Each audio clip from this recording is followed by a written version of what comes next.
Muy bien, muy buenos días a todos. Bienvenidos al curso de Derecho Agrario, semana 2. Esta semana vamos a estar trabajando el tema de la fisiocracia agraria, catastro y ordenamiento territorial, recordándoles que esta sesión está siendo grabada. Muy bien, el objetivo de la clase, que el estudiante de la Universidad Rural de Guatemala adquiera los conocimientos esenciales acerca de la historia del catastro y el ordenamiento territorial, según la época y cómo ha influido en la distribución y en la explotación de tierras. La semana pasada hablamos un poquito acerca de este curso, del curso de Derecho Agrario. Básicamente, la intención de incorporar esta clase a este pensum de estudio es para que, con la finalidad de que el estudiante pueda tener este conocimiento un poco más fresco acerca de cómo se desarrolló el ordenamiento territorial en Guatemala, pero esto lo trabaja el curso desde sus inicios. No sé si ya tuvieron la oportunidad de descargar su programa, el programa que les compartí de Derecho Agrario, y aquí prácticamente es la finalidad es de crear esa conciencia agraria del país, ¿verdad? Y de esta manera visualizar los antecedentes históricos y poder ustedes ver hacia el futuro, ¿verdad? ¿Qué es lo que, por qué es que nos encontramos en esta situación agraria en el país, ¿verdad? Y prácticamente dentro del programa del curso de Derecho Agrario, pues ustedes ya, si los que tuvieron la oportunidad de verlo, hay bastantes clases en las que nosotros hablamos un poquito acerca de los antecedentes, de los orígenes del latifundio de Guatemala, la política colonial agraria, ¿verdad? Y normativa de la época contemporánea, ¿verdad? Entonces, y sobre todo algunos registros que actualmente se encargan de llevar el control en materia de tierras, ¿verdad? Muy bien, entonces en ese orden de ideas nosotros vamos a ver un poquito como un antecedente y hay un término en derecho agrario que se habla de la fisiocracia. Esta también es denominada fisiocratismo, que es un sistema económico que fue propio del siglo XVIII. En este se destacó por atribuirle exclusivamente a la naturaleza el origen de las riquezas, que era considerada la agricultura la principal actividad económica y productora de las mismas. Se designa como fisiocracia a la escuela del pensamiento económico que fue fundada en Francia en el siglo XVIII por los economistas franceses Anne-Robert Jacques, Barón de Lunéon y Pierre Samuel. Vamos a ver, el origen del término fisiocracia proviene del griego y quiere decir un gobierno de la naturaleza. Al considerar los fisiócratas que las leyes humanas debieran estar en armonía con las leyes de la naturaleza. Y esto era relacionado con la idea de que solo en las actividades agrícolas se podía, había una posibilidad de que existiera mayor producción, ¿verdad? Y que existieran excedentes económicos. La finalidad de el estudio de esta escuela de los fisiócratas estaba basado en el sentido de que ellos consideraban que lo que se necesitaba era mantener la naturaleza, ¿sí? Y no se debía de invertir tanto porque la naturaleza era bondadosa.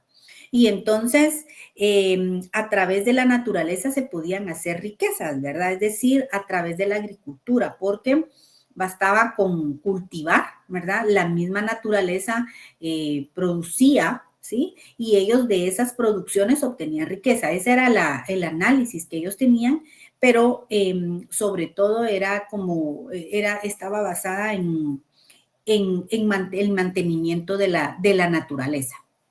Entonces, de acuerdo a esta escuela, el buen funcionamiento económico de una nación estaría garantizado sin la intervención de gobierno alguno.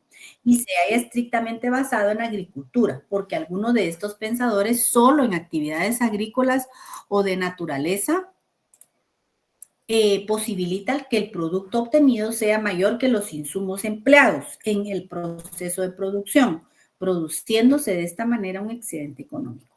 Dice, es esencial que se le atribuya a la agricultura que no era caprichoso como tampoco lo era el desprecio que sentían por el comercio y la industria, dado que se consideraban que ambas actividades solamente proveían la distribución de la riqueza. Posteriormente, en la revolución industrial, pues no había acaecido y entonces aún estaba probado el potencial de la industria en el progreso económico de la sociedad. Finalmente se revaloriza la agricultura porque la misma era considerada una actividad que vinculaba al hombre con la naturaleza, con su medio ambiente. Y esta idea de la asociación a lo natural había comenzado a expandirse e instalarse en Francia en aquellos tiempos. Entonces, en algún momento sí esta época tuvo un auge en la corriente de pensamiento de esta escuela y entonces consideraban que las propuestas de manufactura y el comercio pues eran insuficientes. También el sistema propuesto por la fisiocracia queda resumido en el concepto de laissez-faire, una popular expresión francesa que se refiere a dejar hacer, dejar pensar, expresando la completa libertad de la economía. Es decir, que existiera un mercado libre, libre de manufacturas, que no existieran impuestos o bajos impuestos en el mercado laboral y que existiera una mínima intervención del gobierno. Los fisiócratas como tal se denominan a quienes profesan el apego a la fisiocracia, que creen que la participación de intermediarios en las etapas de los procesos de producción y distribución de los bienes atentan contra el nivel de prosperidad y producción económica. Por otra parte, el pensamiento fisiócrata es la creencia en que la riqueza de una nación procede absolutamente de su propia capacidad de producción y no de las riquezas acumuladas a instancias de comercio internacional. Entonces, esta corriente de pensamiento definitivamente en esa época no estaba despegada de la realidad.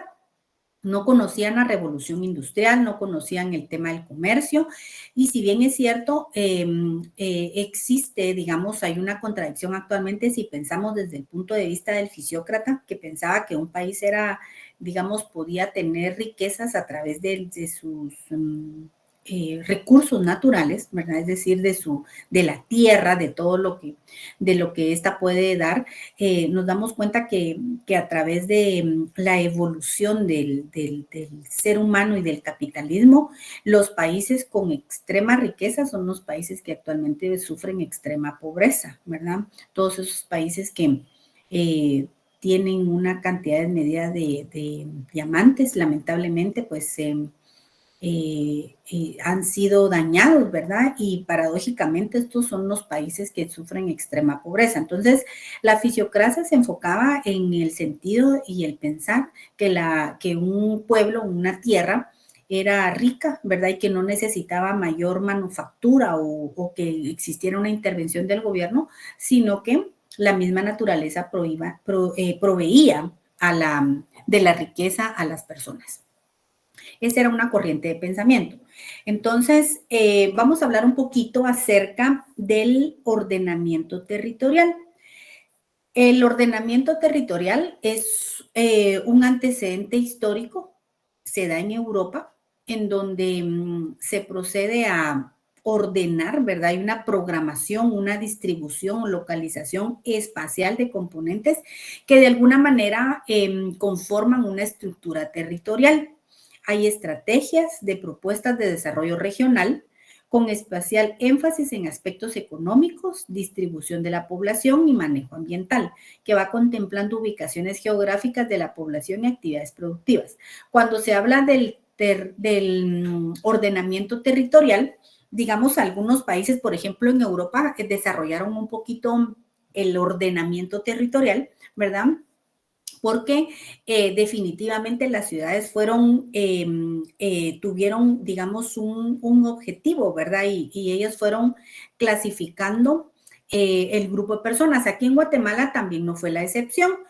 Por ejemplo, en la época colonial, inician los parques, ¿verdad? Las personas o los terratenientes o los hijos de las terratenientes, que eran los que estaban colindando las áreas del parque, y posteriormente se dan los ejidales, que estos tenían que estar afuera del casco urbano. Entonces, ellos de esa manera realizaron el ordenamiento territorial aquí en Guatemala.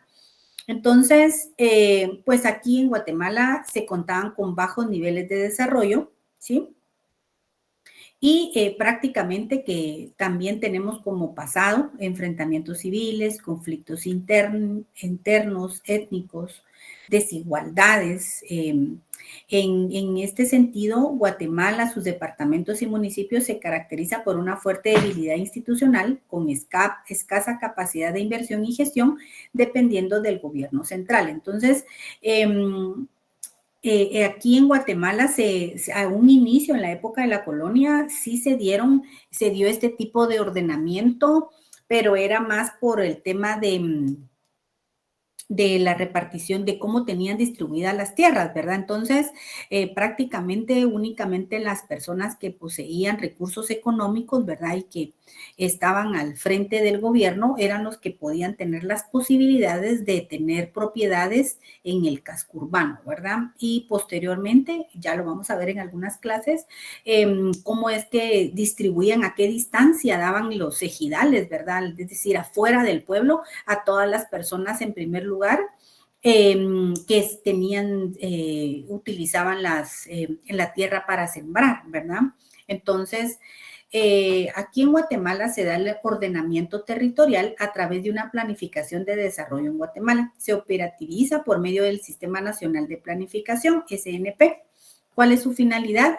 Es la institucionalidad en el territorio a través de intervenciones concretas, la política, la planificación y el presupuesto municipal e institucional como una ruta nacional para contribuir al desarrollo humano, un principio al ser aplicado a todas las entidades del sector público del Estado, mismo que se encuentra adscrito a CEGEPLAN. En el marco del Sistema Nacional de Planificación relacionado al desarrollo del país de acuerdo a lo expresado en el Plan Catún, las políticas públicas y los planes de desarrollo municipal y ordenamiento territorial, la unidad del Sistema Nacional de Información CINIT gestiona información geográfica y estadística de las dinámicas sociales, demográficas, económicas y ambientales.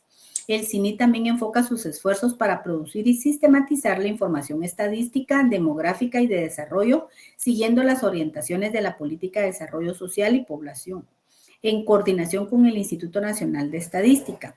También existe la Ley de Desarrollo Social, que fue emitida por el Congreso de la República en el 2001.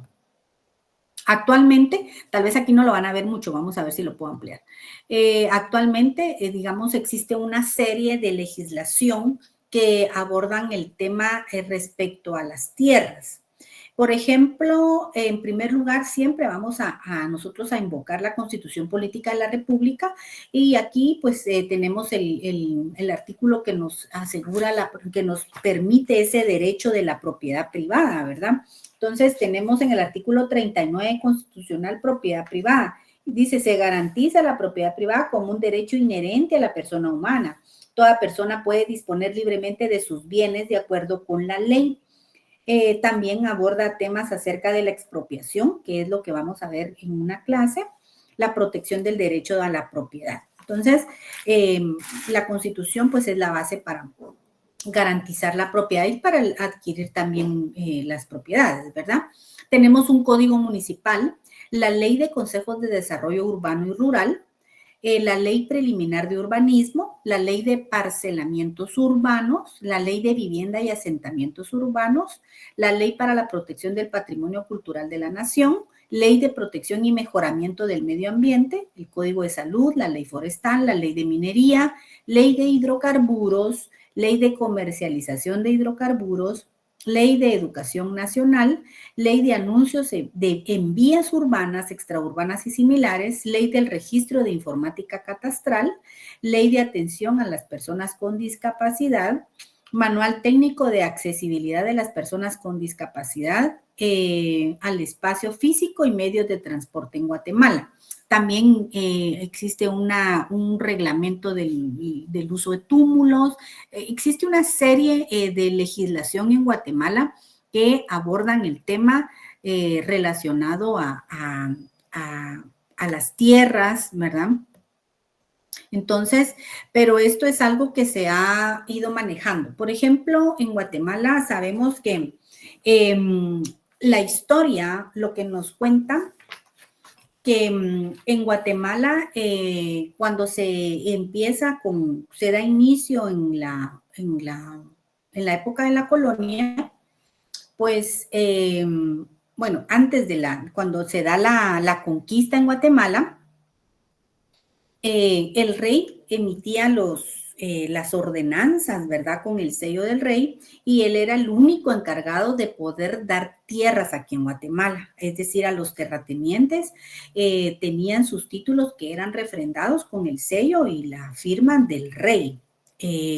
Entonces, estos tenían un título, tenían un valor de una categoría de títulos en Guatemala. Posteriormente, que lo vamos a ver en una clase en específico, se empiezan cuando se da la independencia, pues obviamente ya no eran refrendados por el rey, sino que aquí hay una distribución de tierras. Se da en la época de la colonia la forma de la necesidad que tenían los indígenas de tener sus propias tierras, ¿verdad? Y entonces hay una ley de parcelamientos y se les otorgan tierras a los indígenas, pero estos sí son en las orillas de los barrancos, porque obviamente esas tierras eran tierras que no estaban adscritas a nadie, ¿verdad? Y entonces empiezan a hacer repartición de esas tierras y como un mecanismo de que el Estado de Guatemala obtuviera ingresos, empiezan a vender esas tierras, ¿verdad? De manera estatal.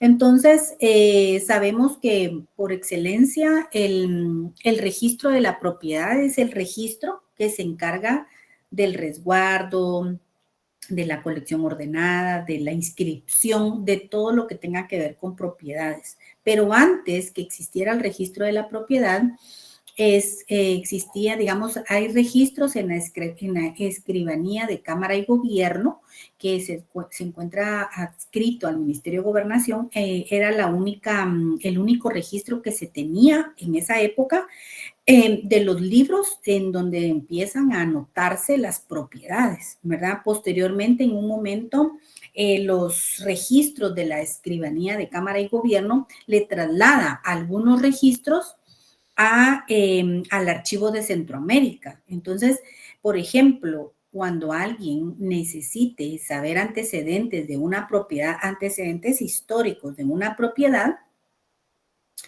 si no, hasta cierto año se encuentran en el registro de la propiedad. Si no encuentran allí nada, ya no hay más registro anterior en el registro de la propiedad, deben ustedes ir al archivo de Centroamérica, porque ahí se encuentran, digamos, todavía algunos títulos que están a la disposición del público, ¿verdad? Con una autorización y tienen sus protocolos para encontrar antecedentes, o si no estuvieran ahí en última instancia, pudieran estar registros que son registros originales y auténticos en la escribanía de Cámara y Gobierno, pero la mayoría de archivos todavía obran actualmente en el archivo de Centroamérica. Entonces, esto se da, por ejemplo, en los casos que hemos escuchado que existen conflictos de límites territoriales, por ejemplo, en algunos pueblos, por ejemplo, en el occidente, en donde hay comunidades que tienen un conflicto porque no tienen los límites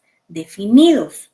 Entonces, aquí se utiliza, por ejemplo, para este tipo de análisis o de estudios, o el estudio de una finca, ¿verdad? Yo creo que por aquí en la clase hay un ingeniero civil, tal vez él ha tenido la oportunidad de en su quehacer de su ejercicio profesional, algún análisis o algún estudio de alguna finca que tenga antecedentes históricos, y es la única manera para poder rastrear los límites, ¿verdad? También se da, por ejemplo, cuando al al abogado se le presenta un caso de titulación supletoria, se tienen que buscar antecedentes de la finca, ¿verdad? En donde se demuestre que sí existe un área y que no existe un titular inscrito en el registro de la propiedad.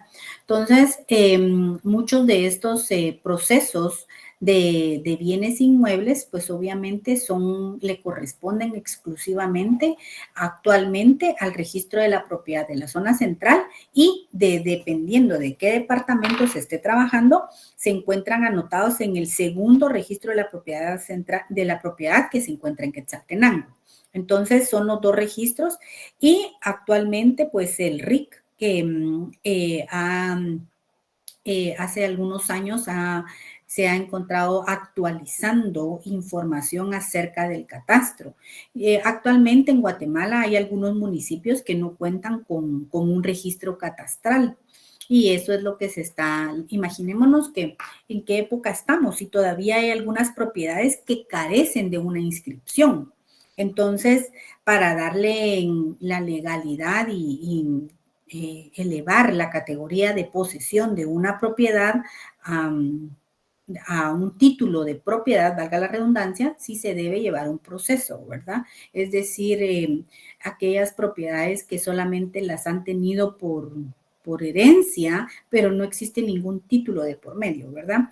Entonces, hay algunas propiedades en el interior de Guatemala que los títulos los otorga la municipalidad de la jurisdicción. Licenciado Carlos Humberto, levantó la mano. Sí, Lira, buen día. Buenos días. En el tema de esto, yo tengo dudas, ¿va? La diferencia en una escritura pública y una registrada, pues si bien es cierto, la registrada, pues la vamos a encontrar en el registro de la propiedad. Pero ¿qué pasa en una escritura pública? Bueno, la escritura pública es un instrumento, ¿verdad? Que es a través de ese instrumento que las personas utilizan para poder darle un movimiento a la propiedad, pero escritura pública puede por ejemplo, vamos a ver, ya entendió. Lo que usted dice, digamos, hay escrituras que sí se encuentran registradas y hay escrituras públicas que no se logran registrar. Yo he tenido a la vista documentos en donde las compras-ventas de la posesión la hacen a través de escritura pública, pero esta nunca va a poder inscribirse porque carece de registro catastral, es decir, no tiene finca, folio y libro. Entonces, sí, si bien es cierto, está inscrita a través de un instrumento público, como es la escritura pública, pero no va a poder ser objeto de inscripción en ningún registro. Hasta que tenga finca, folio y libro, puede ser objeto de inscripción. Entonces, en el registro de la propiedad existe un principio que es el que dice que primero en inscripción, primero en registro. Entonces, es por eso que cuando el notario autoriza una escritura que tenga que ver con una propiedad, puede ser una compraventa, cualquier tipo de movimiento, compraventa, donación, permuta, hipoteca, liquidación de patrimonio conyugal, cualquier escritura, cualquier movimiento que tenga que ver con el registro de la propiedad, se debe inscribir automáticamente. Es decir, no se puede dejar de inscribir porque si alguien tiene un movimiento con esa escritura y la inscribe posterior, aquí el derecho lo tiene el primero que inscribió. Por ejemplo, la persona 1 le vende a la persona 2, ¿sí? Pero la persona 2 no inscribe porque le parece que es caro el impuesto, por cualquier cosa, y deja la escritura así sin inscripción. Pero esta persona, el propietario de la propiedad, la persona 1, es una persona que se dedica a engañar a las personas y hace una venta a los 6 meses, la misma propiedad, pero esa venta sí se inscribe. Entonces aquí no tiene el derecho el primero que le compró, sino el segundo, porque inscribió primero, porque existe un principio en el registro de la propiedad, primero inscripción, primero en derecho. Entonces, ¿qué tiene que hacer el que le engañaron al primero que compró y que no inscribió? Es demandar por la vía penal, ¿verdad? Daños y perjuicios y todo lo que corresponda. Pero aquí sí, si hay un movimiento con un bien inmueble que tenga registro catastral, sí es aconsejable hacer la inscripción, ¿verdad? De manera inmediata. La ventaja que nosotros tenemos actualmente los notarios en el registro de la propiedad es de que tenemos el acceso a la tecnología y la página actualmente del registro de la propiedad nos es amigable y nos invita a estar actualizados en cuanto a cómo va la finca. Podemos revisar una propiedad a distancia sin tener que necesariamente ir al registro para ver si esta no ha tenido movimiento. Licenciada Leticia, buenos días. Gracias, licenciada, buenos días. Tenía una duda. Fíjese que, digamos que en el tema de poder como rastrear la propiedad de un bien inmueble, en el registro de la propiedad, cuando tenemos finca, folio y libro, es más sencillo, ¿verdad? Con el historial. Pero fíjese que yo vi una integración digamos, de la propiedad de una empresa. Indicaba de que tenían un inmueble porque un tercero se lo había donado. Entonces había un instrumento legal que hablaba sobre una donación entre vivos. Entonces le donaba el inmueble a esta empresa, pero no tenía finca, folio y libro. Solamente decía que se encontraba del lado derecho de la propiedad de don Juanito y del lado izquierdo de la propiedad de doña no sé quién, ¿verdad? Pero no tenía finca, folio y libro. En este caso, ¿cómo se podría rastrear o quién guarda registro de estos datos si no tenemos finca, folio y libro? Gracias, bueno. Muy bien. Por ejemplo, recordemos que dependiendo de las escrituras, qué tan antiquísimas sean, no existía un catastro como tal. Y es cierto, hay escrituras que, por ejemplo, decían, la propiedad de don Juan Pérez termina en la quebrada que le corresponde a don Benito Pérez. Y así se van las escrituras anteriores. Pero digamos, estas escrituras yo las he visto en el registro de la propiedad, ya existe un catastro. Ahora bien, si no existe una identificación como tal y no existen los azimut, no podemos determinar, digamos, exactamente a dónde le pertenecen. Tal vez estaríamos ante un caso de una donación de posesión. Las posesiones no tienen una identificación catastral. Para poder legalizar una posesión se debe, en primer lugar, obtener el justo título. El justo título es que se puede hacer mediante una declaración jurada con firma legalizada o en escritura pública en donde la persona da fe que ha tenido el bien inmueble por más de 10 años en forma pública, pacífica y continua.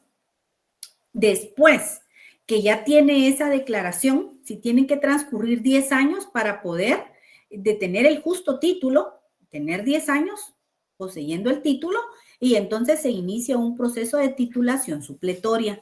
Ustedes pueden ver en el diario Centroamérica que ahí todos los días salen titulaciones supletorias, y entonces la titulación supletoria es en donde lo que se pretende es que se le consigne un registro catastral a esa propiedad que carece de inscripción catastral. Entonces se lleva este proceso ante el juzgado de primera instancia y entonces el juez, al determinar que esta propiedad ha sido ocupada en forma pública, pacífica y continua por más de 10 años y ha obtenido los testimonios de los colindantes en donde dan fe que así ha sido, el juez otorga la posesión de esa propiedad, y esa sentencia de la titulación supletoria se inscribe en el registro de la propiedad, pero la van a inscribir como posesión. Entonces el juez ordena que el registro le consigne finca, folio y libro, y entonces en la razón dice que esta propiedad se encuentra en posesión.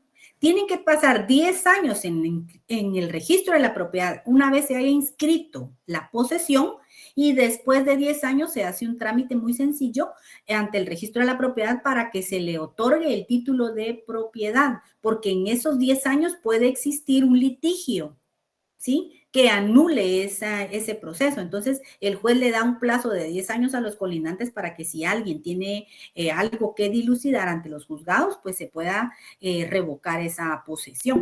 Entonces, el tema de las posesiones que carecen de finca, folio y libro deben legalizarse.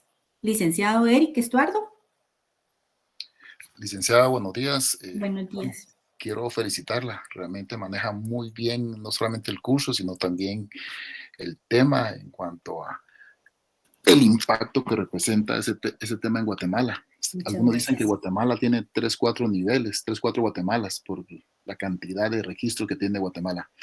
Yo tengo un caso muy particular. Estoy en un negocio de bienes inmuebles y de raíces y estoy a punto de vender una finca, pero esta finca lastimosamente tienen derecho a posesión, tienen planos catastrales, registro catastral, pero al parecer hay una persona que tiene registro de la propiedad, que nunca ha tenido posesión y que estas personas tienen más de 20 años de tenerla. La primera persona la que me va a vender tiene más de 20 años de tenerla, pero solo tiene derecho a posesión y un plano catastral. Es decir, hay una contradicción, veo yo, una cuestión muy subjetiva que la veo, pero es decir, el registro de la propiedad con lo que es el registro catastral. Ahí veo ahí como un poco de contradicción entre dos instituciones, porque una persona posee un documento que le faculta, puede tener la oportunidad de negociar con nosotros, pero al parecer también el registro de la propiedad le da a otra persona ese derecho de poder tenerlo. Y como usted dice, ¿no? Primero en registro, primero en derecho. En derecho. Sí, aquí en este caso, definitivamente el que tiene el derecho legalmente, jurídicamente, es el que tiene el registro, finca, folio y libro. Aquí habría que hacer un estudio de la finca, de dónde se desprendió, cuál es la finca matriz de la que se desprendió. Fíjense que la verdad es de que este tema es más común de lo que ustedes se imaginan. Existe una cantidad de problemas porque hay personas que no regularizan las propiedades en posesión y llegó otro más vivo hace un par de años y inscribió eso en el registro. ¿Cómo? No sabemos, pero existen registro catastral inscritos en el registro de la propiedad. Y esto lo único que se puede hacer es darle seguimiento a los antecedentes, llegar a la finca matriz y entonces a partir de ahí llegar a la finca matriz, ¿verdad? Si no existe una hilaridad en cuanto a la finca matriz, ¿verdad? Se puede hacer un proceso penal, pero esto sí es un estudio de fincas. Entonces aquí sí tendrían que ir tal vez al archivo de Centroamérica. En el registro de la propiedad hay una unidad que se llama estudio de fincas. Ellos se encargan de estudiar fincas de que tengan este tipo de problemas, ¿verdad? Ahí en el registro de la propiedad. Y ellos, si no encuentran allí antecedentes, lo envían al archivo de Centroamérica. Licenciado Gustavo, o ¿quién me levanta aquí la mano? Gracias, licenciada. Muy buenos días. Buenos días. Fíjese que el tema es bastante interesante y al mismo tiempo pues quiero felicitarla por el dominio del conocimiento y manejo del mismo, ¿verdad? Yo conozco de un caso precisamente donde vivo de una persona que falleció hace más de 55 años. Ella tuvo 8 hijos, de los 8 hijos ya fallecieron 6. Solo viven 2 actualmente, uno en Estados Unidos y otro acá. Pues la curiosidad que me surge es porque resulta que como no carecen de documentos, al parecer la municipalidad quiere pues tomar posición de la misma ya que se encuentra en el centro de la población. ¿Puede realizar eso la municipalidad? Tiene que ser antecedentes porque recordemos que en los cascos urbanos o en los departamentos hay tierras que son tierras comunales y tierras municipales. Habría que ver en la municipalidad qué título tiene. Entonces, el asunto es que, por ejemplo, si existieran tierras municipales, ¿verdad? Y estas en algún momento fueron poseídas desde hace muchos años por comunidades, por personas. Yo he visto, por ejemplo, tuve un caso en Puerto Barrios, en donde la propiedad era municipal, sí ese terreno le correspondía a la municipalidad, pero las personas tenían muchísimos años de vivir ahí y habían iniciado el proceso de posesión, tenían justo título.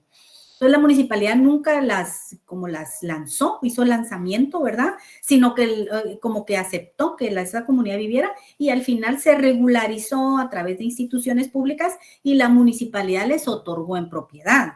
Pero aquí ya tendríamos que ver si esa jurisdicción le corresponde, o sea, si la municipalidad tiene un título de esa propiedad, porque sí hay tierras municipales, hay tierras comunales, tierras estatales, ¿verdad?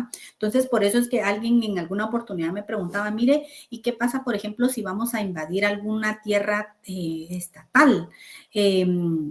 Recordemos que las invasiones no están legalizadas, ¿verdad? Porque el Estado tiene obligación de proveer políticas para vivienda, no de otorgar viviendas. Han habido casos muy especiales y trágicos en Guatemala que hay antecedentes en donde el Estado pues ha hecho como una permuta por algún desastre natural, ¿verdad? Pero en realidad la política del Estado no es regalar tierras, sino otorgar políticas para la adquisición de viviendas. Entonces aquí habría que ver si en realidad la municipalidad, cómo acredita el derecho, ¿verdad? Cómo está diciendo que esa propiedad es municipal. Y habría que ver qué antecedentes tienen o si la persona o si la familia tiene algún justo título. Quiere decir que tal vez por medio de un documento dejó constancia de que le habían cedido, vendido, regalado, ¿verdad? Entonces, a esto se les denomina justo título, declaraciones juradas, en donde las personas declaran bajo juramento que han poseído esa propiedad por más de 10 años. Entonces, sí, ahí es un caso muy, muy particular, ¿verdad? Y sí que tendría que la municipalidad acreditar ese derecho. Muy bien, entonces si nos damos cuenta, en Guatemala existen actualmente todavía muchos conflictos en muchos lugares y hay comunidades que son activas, que tienen muchos problemas por el límite territorial. A pesar de que existe una serie de legislación en Guatemala, todavía nos encontramos con estos problemas, ¿verdad? Entonces, definitivamente es importante ir viendo cuáles son las entidades a las que pueden recurrir para poder encontrar soluciones, RIC, registro de la propiedad. Y actualmente para llevar un mejor control de las propiedades de bienes inmuebles, existen, por ejemplo, el registro general de la propiedad, que también debe automáticamente, cuando se hace un movimiento de una propiedad, se le comunica por medio de un aviso notarial a la municipalidad de la jurisdicción de la propiedad y así como también a DICABI. Entonces son registros que actualmente se encuentran alimentándose, ¿verdad? Con todos los movimientos que en la actualidad existan, porque ahora existe una obligación notarial. Es decir, por ejemplo, antes los notarios tenían esa obligación, pero no era exigida. Actualmente, con las revisiones en el Archivo General de Protocolos y al revisar el protocolo al notario, y entonces verifican que hubo, por ejemplo, una escritura de compra-venta, le exigen al notario el aviso con sello de recibido de la municipalidad y la operación del aviso en la municipalidad que corresponda, así como también el aviso a DICABI para que estos registros estén actualizados. De esta manera se ha logrado actualizar a partir del año 2008 a la fecha que estos movimientos de propiedades estén un poco más actualizados. Actualmente sí, en el registro, en el Archivo General de Protocolos, esta es una obligación notarial. Si el notario no tiene el aviso, no le pasan el ok a la revisión hasta que tiene que ir a dar el aviso y notificar al archivo que ya dio el aviso. Entonces, son aspectos que parecieran irrelevantes, pero para la actualización de un catastro son importantes, ¿verdad? El asunto es que antes no tenían esa obligatoriedad, ¿verdad? Por eso es que algunas propiedades de hace, por ejemplo, de los 80s o de los 90s, posiblemente no están registrados en DICABI o tienen una actualización anterior en el registro municipal, ¿verdad? Entonces, actualmente tenemos estas ventajas, ¿verdad? Muy bien. ¿El licenciado Carlos Humberto? Magister, una pregunta. O sea, de que sí se puede hacer el trámite o no sé, para hacer el registro de las propiedades. Sí. Se tiene de primero que hacer una declaración jurada en donde conste que la persona ha estado en una propiedad en forma pública, pacífica y continua por más de 10 años. Tienen que transcurrir 10 años de ese justo título para poder iniciar su proceso de titulación supletoria. Una vez que el juzgado de primera instancia otorga la titulación supletoria, se inscribe en el registro. A partir de ahí ya estamos porque ya tiene finca, folio y libro. Y después hay que esperar 10 años más para solicitarle al registro de que ya la tomen propiedad, ¿verdad? Entonces, pero sí, lo ideal es que las personas empiecen, que en algún momento inicien, ¿verdad? Porque si no, van a tener siempre su propiedad así únicamente en posesión, ¿verdad? Pero sería también lo de las escrituras públicas. Por ejemplo, si usted me dice, mire, hay una escritura pública que no tiene finca, folio y libro, eso sería justo título. Por ejemplo, que la escritura pública fue del 2000, por ejemplo, 2010, ya pasaron 10 años. Entonces, con esa escritura que se consideraría justo título, que por ejemplo fuera una compraventa, pero que no tiene catastro, quiere decir que esa fue una compraventa y entonces ya hay un justo título donde demuestra que desde esa fecha ya tenían posesión de la propiedad. Entonces habría que ver esa escritura para ver si tiene categoría de justo título y con ese testimonio de la escritura iniciar el proceso de titulación supletoria. Oh, correcto, Ligda, Sí. correcto. Gracias. Muy bien. Lic Danilo. Sí, muchas gracias, licenciada, ¿no? Excelente curso, felicitaciones. Yo solo quería aprovechar para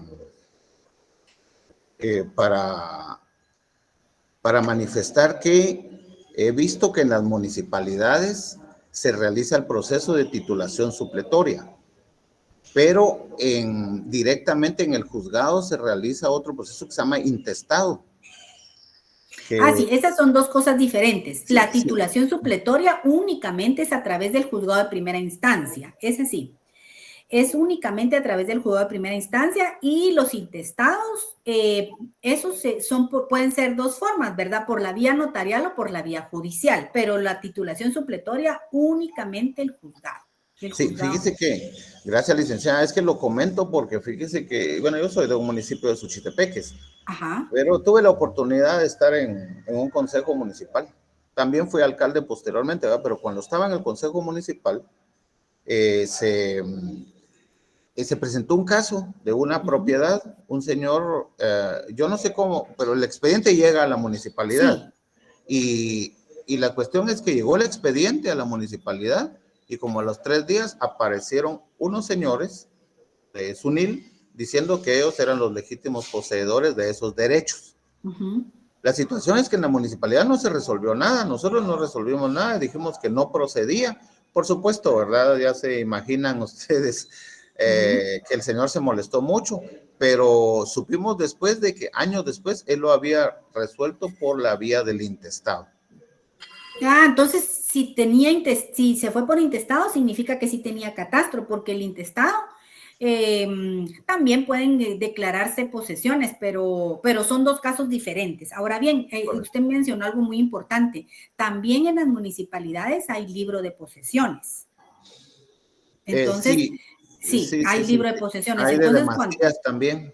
Sí, entonces cuando tengan ustedes a la vista alguna compraventa, hay que ir a averiguar a la municipalidad de la jurisdicción si tienen libro de posesiones, ¿verdad? Porque esa compraventa de posesión debe inscribirse ahí para estar actualizado. Muy bien, muchas gracias por su participación. Les agradezco. Bueno, y como último tema, la ecología y biodiversidad en Guatemala, pues sabemos que es por su ubicación geográfica, tiene diversas ecorregiones, en este caso tiene 5. Tiene 5 ecorregiones de agua dulce, 9 ecorregiones terrestres y 14 zonas de vida y 7 biomas. Quiere decir que nosotros en Guatemala tenemos una diversidad, ¿verdad?, de ecología, y esto hace que cada región, digamos, tenga su propia normativa. Es decir, hay normativas que deben ser focalizadas dependiendo de la diversidad o, por ejemplo, a las especies. En Guatemala actualmente existen en materia ambiental, existe una diversidad de leyes en cuanto, por ejemplo, a la protección del patrimonio, a la protección de áreas consideradas como privilegiadas, ¿sí? Áreas protegidas. También existen leyes de caza y pesca. Entonces, derivado de esta biodiversidad que ostenta Guatemala, tenemos una serie de legislación que las vamos a ver como un poquito más adelante. Muy bien, entonces, con esto pues concluyo yo mi presentación el día de hoy. Yo les agradezco mucho su atención y primero Dios, los espero ver el próximo fin de semana. Muchas gracias. Muchas gracias. Gracias. Muchas gracias.